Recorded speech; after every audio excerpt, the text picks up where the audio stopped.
Am I audible?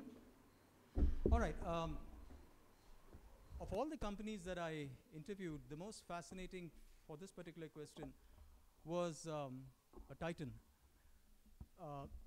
It's headed by a guy called Bhaskar Bhatt, who is as quanty and as analytical as you would like anyone to be. He's one of those IIT IIM characters. And he believes in everything to do with rigor and analytics. But he says, Titan has a peculiar DNA. It believes in market research, and then there is a maverick element. So, for instance, when they started in the 80s, HMT was the market leader, and while the product was good, sales and service was PSU-like and stuff like that. And quartz watches in India at that time were very, very tacky affairs. They couldn't be designed well, they would go bad, they couldn't be serviced, all of that. So market research was telling them that just be a better HMT. If you can provide good mechanical watches in a swank sales and service environment, you'd succeed. So what did Titan do? They started making quartz watches. Similarly, when they launched the branded jewelry in the mid-90s called Tanishq, they said, all right, India's changing, and people are going to move away from the family jeweler, and now they are starting to buy jewelry from the branded stores like a GRT in Chennai or a Tribhuvan Das in Bombay, and there's a huge demand. So what should we do? So market research was indicating that be a better GRT and be a better TBZ. Instead, they start a brand of jewelry with 18-karat gold and diamonds in a swank environment, and the thing that worked for them in watches did not work for them. It actually bombed, and they had to make huge corrections. So I think a lot of companies will take a call. They have the data out there, but there's a mixture of gut and call, and then they will validate decisions through data.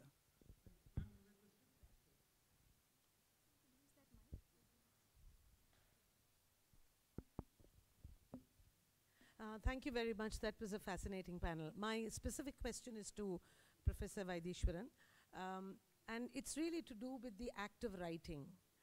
If we are going to look at biographies, and if this book that I haven't read, and I promise to read it and help with his promotion, if this book is in fact autobiographical, then how does one look at the act of writing a biography of a failed startup and an autobiography of a failed startup? Where would, say, if I were a biographer of this particular venture, and I'm not writing a history of you, of an individual, but indeed of a firm that fails, where would the challenge for me as an outsider be, in contrast to somebody who's been in it, has been part of that experience, and actually writes about it? So how does one then juxtapose a biography with an autobiography?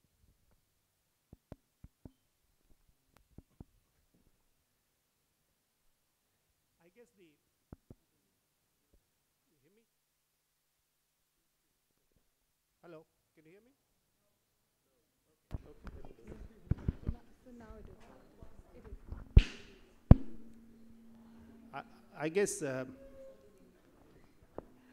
guess the challenge would be to, and I think the challenge is more in an Indian context, is to be able to separate the individual from the organization. It's not easy. In my case, I think the challenge is a lot more, because in startups where the single founder who's left in the organization running it for long periods of time, at some level the individual is the organization is the individual. In your case, I think if you were planning to do a write about a venture like this, where does the individual step out, where does the organization step in, would be the real challenge. I don't have an answer as to how to do it, because I struggled with it, and 2 years later I still don't know whether I found a solution. The book got published, but I'm not sure whether I was able to find a solution. But it worked in my case, because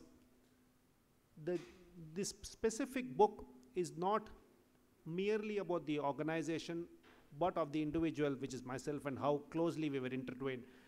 But for an outsider, I think it would be a huge challenge.